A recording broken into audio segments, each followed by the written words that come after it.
What is Delta Lake? Delta Lake is an open source storage format that adds reliability, performance, and security to data lakes. So what's the difference between Delta Lake and Data Lake? Data lakes are, central repositories to store and process the raw data. It's just a repository. So if you have Amazon S3 or Azure blob storage, these are data lakes. Data lakes became popular as a reaction to data warehouses, which require your data to be in a particular structured format. So data warehouses require our data to be in structured formats, but data lakes are not like that. You could store unstructured, semi-structured, all kinds of data in data lakes. But the problem with data lakes is because we could store all kinds of data, structured and semi-structured, the ACID transaction ability is not inherently available. So here comes the concept of Delta Lake. So Delta Lake is an open source stable format for storing data at scale.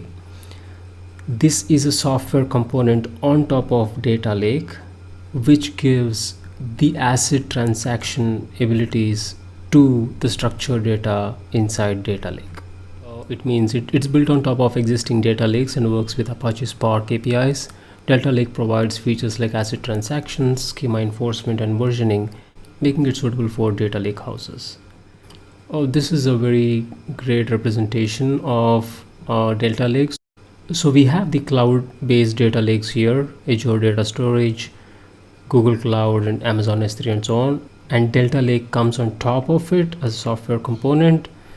It adds a transactional layer for this curated data, and we have some query engines with which we could use the streaming analytics, Power BI, data science, and machine learning.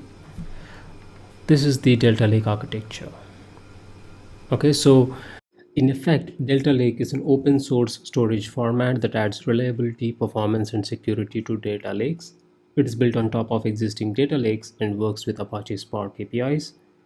And it provides features like ACID transactions, schema enforcement, and versioning, making it suitable for data lakehouses.